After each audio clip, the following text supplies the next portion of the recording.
Good evening. Hi, everybody. Welcome to the 10th iteration of CVPA Star Series. Tonight, AHA Night. My name is Vera Levitt. I'm a gallery director here at UMass Dartmouth. And I'm thrilled to be able to introduce you to our talented graduating students. Tonight, we are celebrating the MFA Thesis Exhibition that is actually installed in this building at Star Store right downtown New Bedford. You can see it in person if you get your time ticket on the gallery website under CVPA UMass Dartmouth Galleries. I'm thrilled to be able to welcome 5 students who will introduce their artworks to you. We have tonight Ryan Cooley, Madison Moreno, Danielle O'Malley, Emma Young, and Taylor Hickey. And they'll talk about the hidden stories behind their artworks. So thank you, enjoy your evenings, and again, thank you for coming.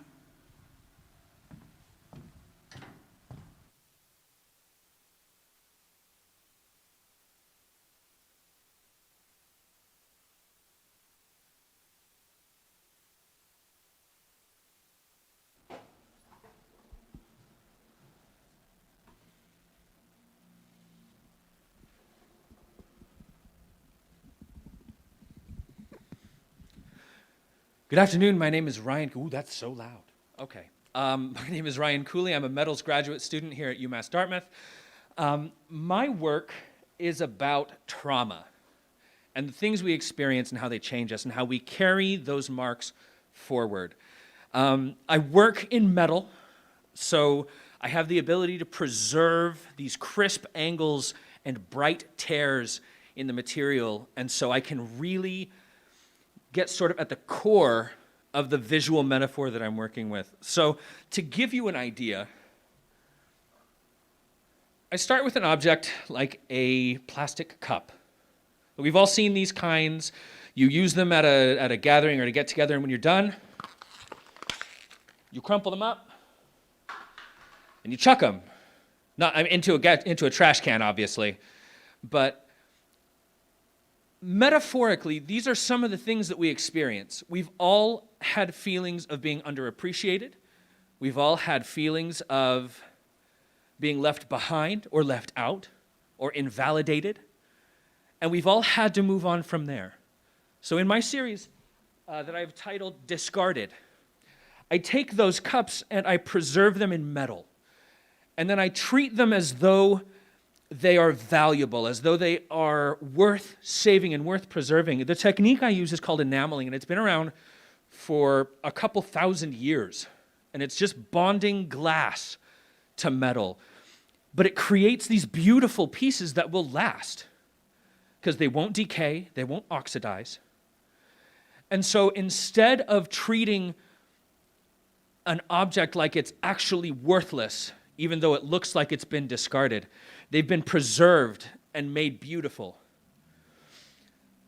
One of the challenges of trauma is moving past it and continuing in spite of it. We live our lives shaped by the things we experience and by the people we interact with. We're constantly smashing up against each other as we interact. And sometimes, unintentionally, we damage each other. Sometimes it's intentional, and sometimes it's societal, and sometimes it's organizational. In the time that I was in the US Air Force, I spent a lot of time learning how the inequities of responsibility are transferred. We have a phrase for that. It's that excrement rolls downhill. So we have the people who are senior level. They have the privileges and they have the opportunities, and they get to take credit for what goes on below them. But then blame and culpability and guilt, that all just trickles down and compounds.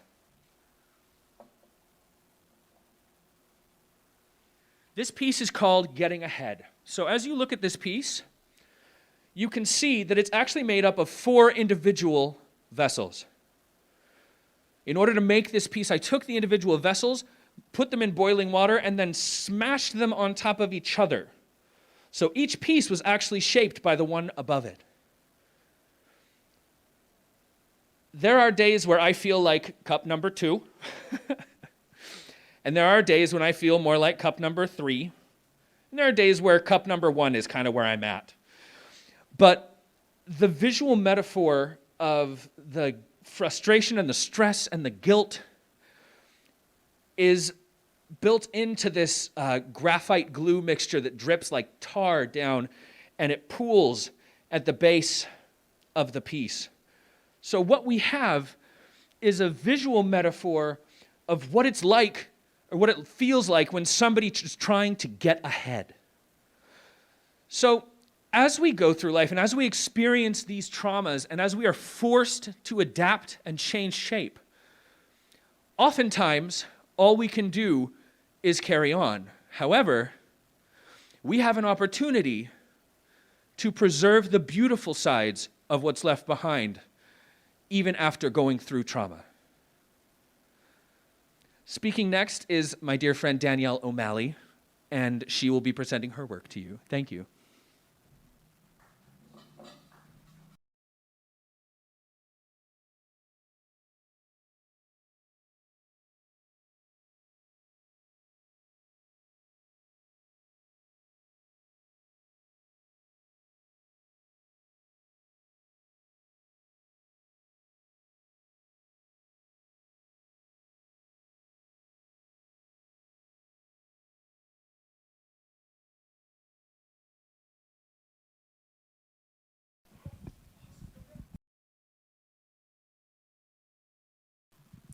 Let's see, is that a good microphone level?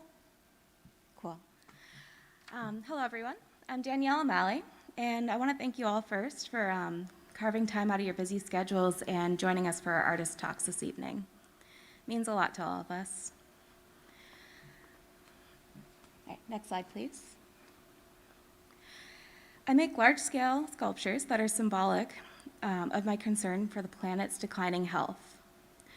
I grew up in a rural environment where I learned to love and respect the natural world from an early age. As an adult, I'm very saddened to see how the planet has been misused and abused. So a little bit of my background is I live in 2 spots within the United States. So Montana is my home state, and then I live here in Fairhaven during the academic year. Both of these locations are close to several of the United States' biggest Superfund sites. So in Montana, we have what's called the Berkeley Pit. And then here in New Bedford, we're close to the Buzzards Bay. So things like that I experience under a daily basis are very influential to my artwork. Next slide, please. Clay is a malleable material that can be shaped into personalized form. There are 3 types of clay. There's earthenware, stoneware, and porcelain. And I choose to work with earthenware because of its nice, rich, warm tones. It's very workable, and it also has a low firing range. So I tend to choose something with like a lower firing range because it's a way of reducing my personal environmental footprint. And keeping an eye out for the carbon emissions that I create in my art making process. Next slide. My work is organized into 2 distinct categories. The first category, I use it to show our ecological imbalance. Next slide. In the second category, I use that to offer solutions about how to live resourcefully. So this particular piece here is called water filters, and they're actually visible in the window down the way. But these offer a solution for living resourcefully because earthenware has the ability to filter out bacteria and toxins from water because it's very porous. So these sculptures that you see down the way, they actually have the ability to function and clean our water. So in a way, like this body of work is talking about our dire need for clean resources. Next slide. I hand-build engaging sensual forms that are indicative of domestic utilitarian and industrial objects that I found in my landscape. So I'm seeing, like, around here a lot of buoys and life preservers and different types of traps. These forms seem as if they're pregnant with the breath of air, soft like the comfort of a blanket, and curvy like a landscape, like this piece here, which is also visible and down the way. Next slide. I'm also committed to repurposing found waste material that's sourced from the areas that I'm living in. This brings a new life to discarded industrial surplus as I incorporate it into my sculptures and installations. And I use a variety of different materials within my work. So, for example, this piece here is milkweed that I sourced from the local area here. I chopped it up and boiled it for about 8 to 10 hours. And then from there, that prepares the fibers so that it's ready for what's called a Hollander beater. And that kind of, in the process of like around 8 to 10 hours again, turns the material into a really nice fine pulp. And then that pulp, I coat it on the exterior of my pieces. I also do a similar process with different types of clothing. So cotton, or I've used flax and stuff like that before as well. Next slide.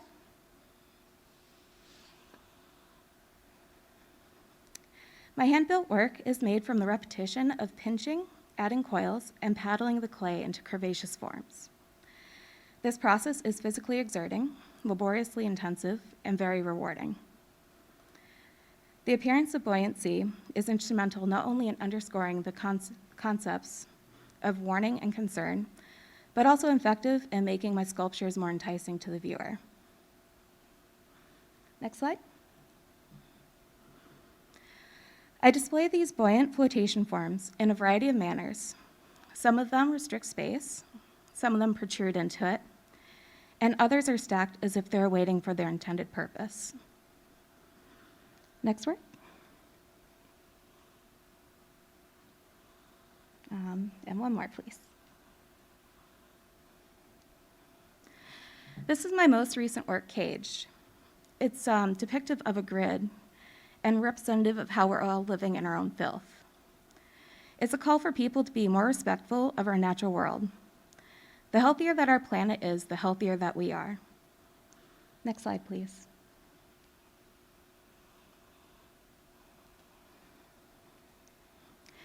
In conclusion, I feel the need to use my artwork to highlight the misuse and abuse that we're inflicting upon the natural world.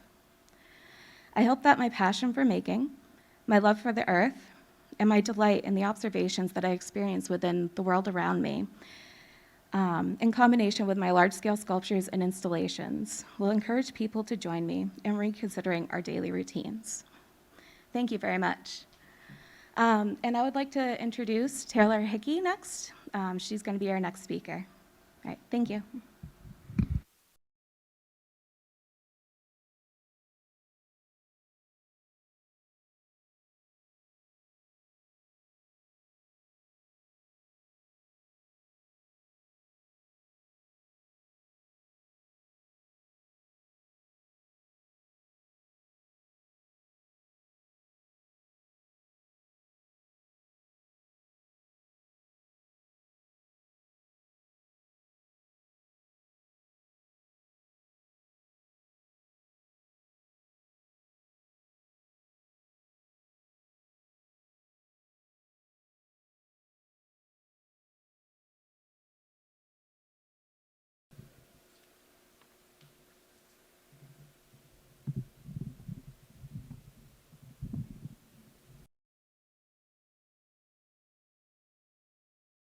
Hi, everyone.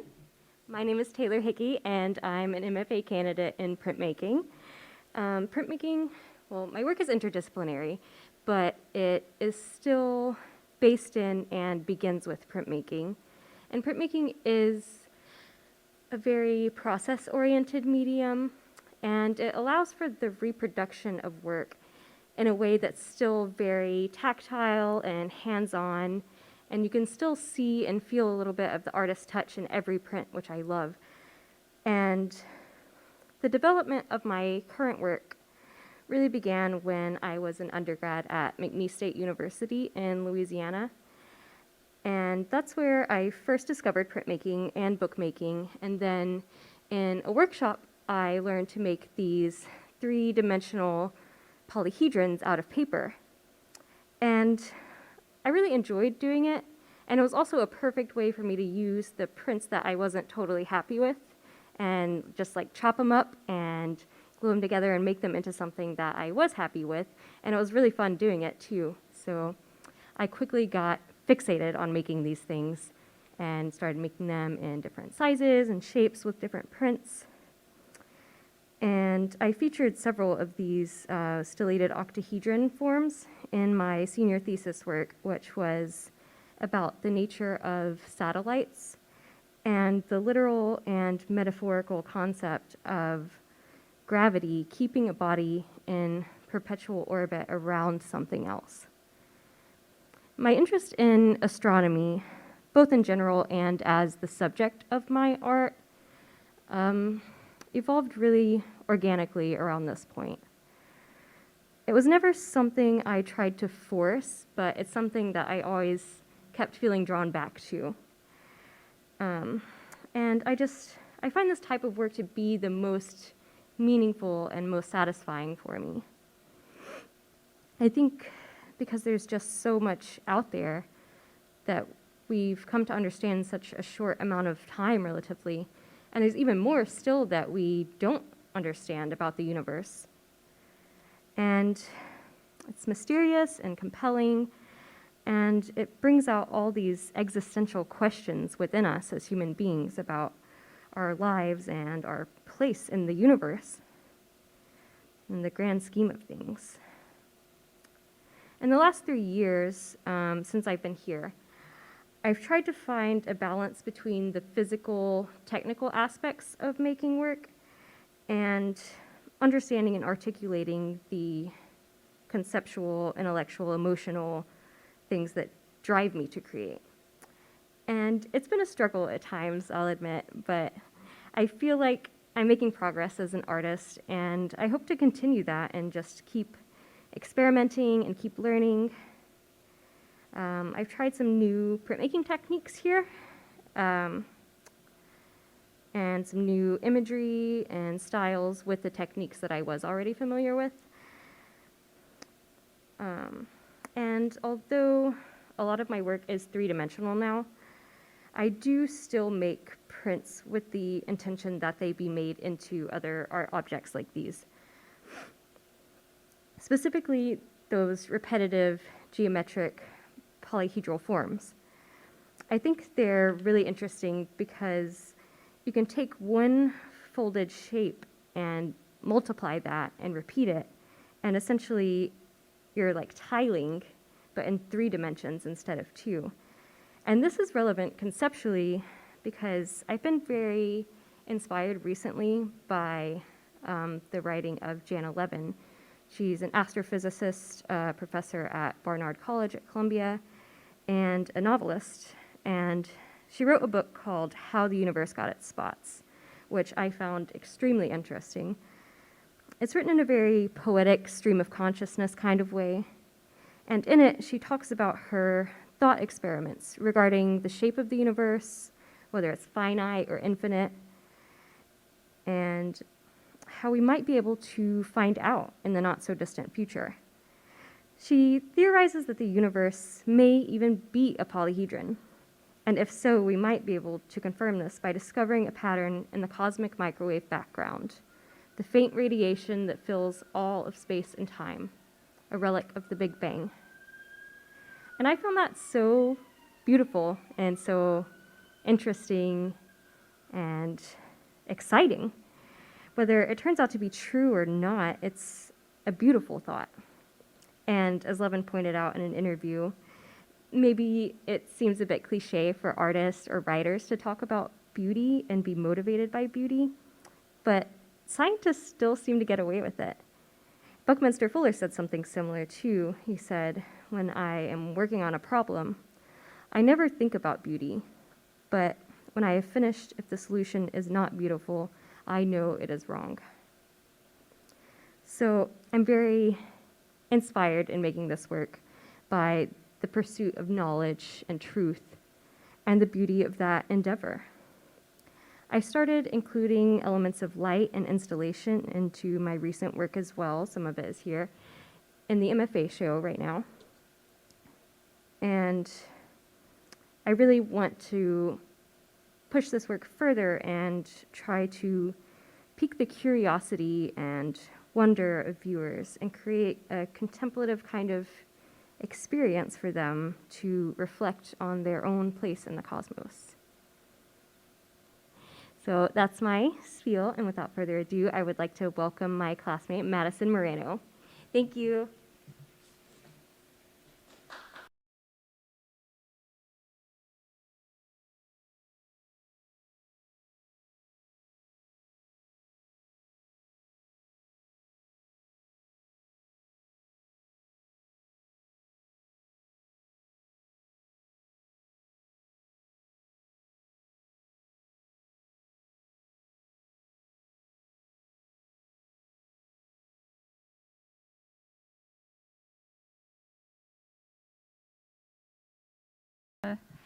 It's great to see you all here. I don't have a fancy script, so we're just gonna go with it. My name is Madison Moreno. I am a ceramic MFA thesis candidate at UMass. I came here from Pennsylvania. I actually got my undergraduate degree in social work, and I decided I was really interested in figuring out my own social work needs rather than other people. And so I was going to be really selfish, and I was going to come here, and I was going to do an art degree. And I love ceramics because the material is just something that's always been something I love working with. So I got here. I was in this world of social interaction, social communication, and so I decided I really wanted to work on a project that was about communication within my own setting. So I decided to focus on my family. My family is very big. I have 5 younger brothers, and we're very close. And I just started with this concept of the conversations that you have at a dinner table and what those look like, what those subtle cues or hints that every kind of family or group of people who know each other have, and how to kind of distinguish that and represent that. And so I felt that the juicy bit was the things that were left unsaid within those conversations, but still felt or experienced. And so I started first creating tableware pieces that had these layers, that had images upon images upon images, and that I was trying to get to this idea of the hidden meaning behind it all, the hidden experience. And eventually I realized that individual pieces weren't going to be enough to tell the story I was trying to convey. And so I ended up going much larger. So if you want to go to the next slide, I decided to create that layering and density with the pots themselves. So this piece is called The World Forgetting by The World Forgot. It's the size of a dinner table, a standard round dinner table for 5. And it's covered with individually thrown pieces that were then morphed and bent and changed and then placed over this table structure.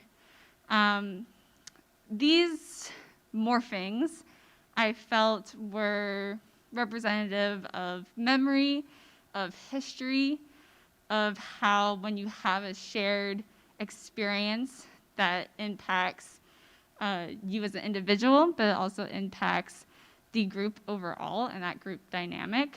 And I wanted to convey that kind of imprint that's left over on these pieces. So to me, each of these pieces really represent a memory and experience that then builds up over time to create this silent understanding of one another. If you want to go to the next slide. So instead of my table having a tabletop that you could actually eat off of, it has a hole in the center. And the pieces are kind of falling in within themselves, within the piece. And this was something I was really interested in because I wanted to explore this idea of time, this idea of memory, and how it doesn't move in one direction. You know, you could say, you know, there's a past, present, future, straight line, but I like to say that's not true. It's more of like a circle. And our past, you know, obviously influences us in the present and potentially could impact our future. And how we are in the present also changes how we look back onto the past. And so for me, with this piece, I really wanted to create an idea of movement that wasn't in any specific direction. An idea of, you know, maybe these pots are closing in on themselves, or maybe they're crawling out and they're falling out and flooding the floor. That was something that was really important to me, that time dimension. And I think, you know, in that sense, it also really relates to the experience of being with your family. You know, the family impacts of your past, your current family, and the potential family that you'll create in the future. Next slide, please. So after kind of working with this giant table, I wanted to experiment with other places in the domestic house. Something I always saw in the movies growing up were these really large family portraits. And I always thought that they were so beautiful, they were so meaningful, they carried this really great idea of the history of your family. What did your family members look like 100 years ago? What did they value? You know, do they have dogs in the picture? Do they have, you know, lots of jewelry? So that was something I was really interested in. And I also was really interested in the idea of, you know, these family portraits are commissioned. And in that sense, they are tampered with. The commissioner can kind of take control of what's being shown and what's not being shown, and can kind of, quote unquote, gloss over anything that is unsanitary or unwanted to be seen. And so for these pieces, I ended up using a glaze, which is literally glossing over, and also ornamentation, so found objects, such as frames and candles. And to kind of represent that individual, I stuck with the language of pots, you know, cups, bowls, plates, you know, how a person is created from these events, but also how they can impact their image, that other people see them, how other people see them. But I also know that there's this idea of something like we can't control. We can't control, you know, our legacy. We can't control, you know, things happening in the future that, you know, maybe we were doing something that we weren't supposed to. And so I really love this idea of bringing in this organic figure. So the flowers for me really became this great symbol for not just a lifespan or a life cycle, but also for something that's growing and unstoppable. And for these pieces, I had this color kind of leaking out from those flowers to kind of show, you know, this idea of something that is oozing or peeking through. I also really love the idea of bringing in the imagery of the candlestick.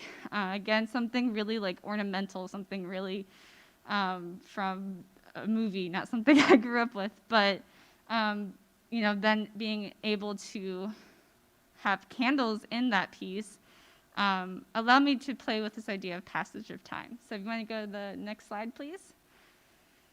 So for this piece, I have a candle that I burnt over and over and over again to kind of capture that idea of time passing. That those conversations that you're having, they kind of build up on top of each other, because hopefully if you are close, you're having family dinner every night. So that kind of collection of time and memory. And so I felt like the candle was something that could really bring in the idea of time passing, but also the idea of light kind of representing a life or the spirit of a person, and inevitably that kind of dwindling to an end. Next slide, please. So the piece ended up being the 3 wall pieces that I have shown you. It's called Presence of Departed Acts, and they kind of work in that gallery, wall where you see all the pieces stacked on top of one another together. And so with that, you get the sense of time, you get the sense of individuals interacting, and you get the sense of opulence. So really pulling into the idea of making yourself look the best you possibly could for the future. So next slide, please. So my final kind of exploration was getting out of physical space, so getting away from the table, getting away from the wall, and exploring more of the idea of how to present memory or present history, and kind of that brain space that we create when we remember something. So I created 2 different pieces. This piece is part of a triptych called Experiencing, Remembering, Forgetting. If you want to go to the next slide. Perfect. So these are 2 of the pieces, and kind of taken from a shot where if you were walking through the triptych, you would kind of experience all these different stages. So the idea that some memories are very strong, very bright, still building up, while others might be tumbling, into a place of forgetting, or completely leaving our brains. And so I kind of had this imagery of, these pots are representing a person, they're representing their experiences. Those experiences are building up, and then when we forget, they kind of tumble down and are crushed into something unrecognizable. So also the idea of how time distorts memory and how we remember things. Next slide, please. This is my last piece. It's called my Mccombie. It's based off of a tradition where you remember loved ones who have passed away by using a paper lantern and sending them down the river. And so again, this idea of the light representing a person, representing their spirit, really shone through within this lantern piece. This is an individual piece on its own, and the meaning of Mccombie is welcoming fire. So it's this idea of welcoming the person who has passed away, remembering them, welcoming that memory, and kind of all the bittersweet that comes from that. So this piece in particular was inspired by one of my family members who passed away, and how that can shift experience between living family members, and also how you remember that person shifts over time. So that is my presentation. Thank you all very much. Next up is my colleague, Emma Young, and have a nice night.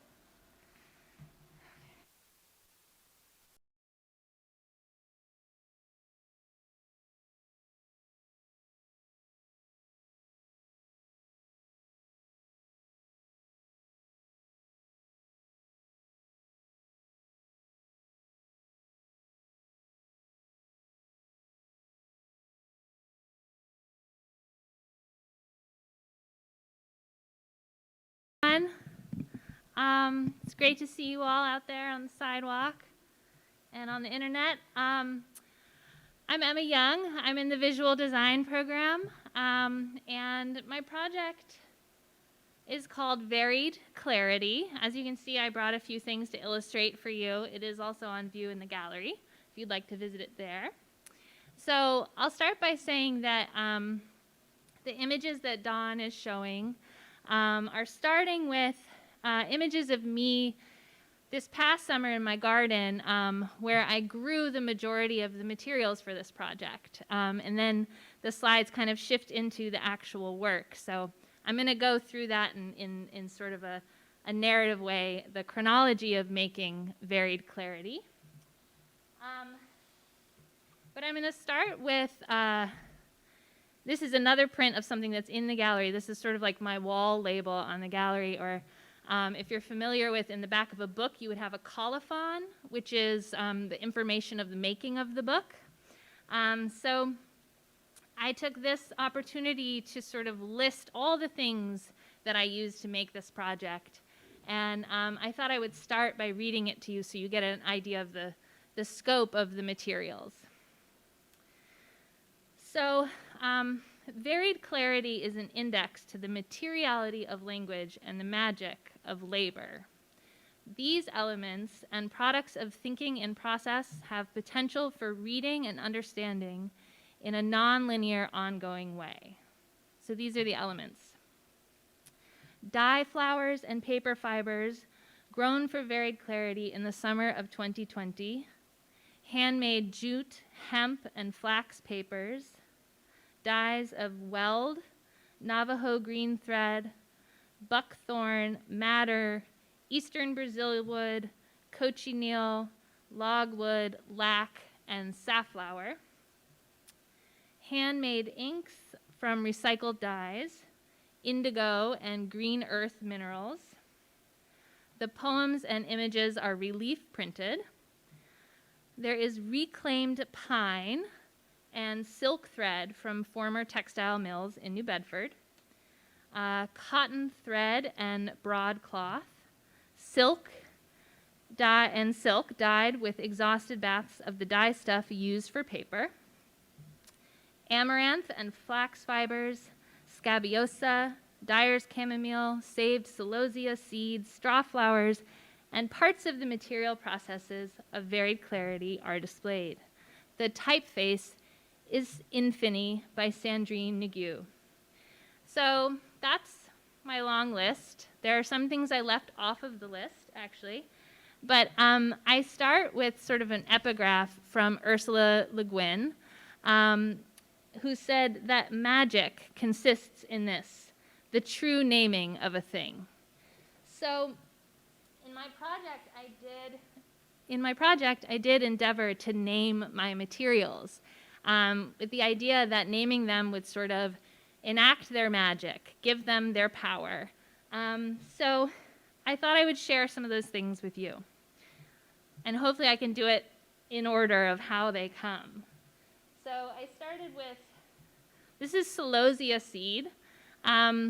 This is actually saved from my garden in 2020. So I grew the plants, I saved the seed, and this year I'll be planting it again. And this is one of the plants I used in the making.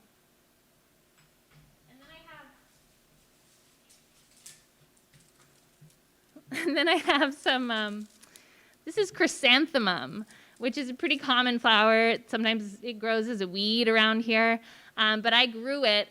So the process here would actually be, you know, growing the plant the seed, water it, weed it, et cetera, et cetera. You harvest and dry. From there, break it into pieces that are 1 inch long, cook it with soda ash for, you know, an hour or two. Then you're beating it in a Hollander beater, which is a specific machine for paper making. We have one upstairs here. After that point, I would mordant it with a tannin, which means I prepare it for the dye, and then I would put it in the dye bath. So I'd be dyeing the fibers with the plants I had grown. This is dyer's chamomile. So this is a variety of chamomile grown just for the yellow dye. And so the paper fiber would go into a bath of this dye. And I like to say that I use just plants and time to dye my materials because instead of heating them, I let them sit. So I put the flowers in water and I let it sit until it absorbs all the color, and then I put my fibers into it. So after that point, I've done all of these steps, and then I can make paper, and I don't even have a print to put in the gallery yet. The dye bath then becomes a pigment. I add mordants directly into the dye bath, and it's not water soluble anymore, so you can take the pigment and make an ink. And I have some prints from my images from my garden, a sunflower and a watermelon.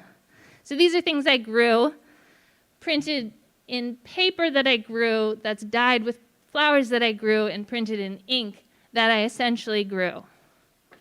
Just saying. And I've got some silk and cotton that's also grown, so I would dye the paper, I would dye fabric, and then I would make my inks, and I have a couple swatches here.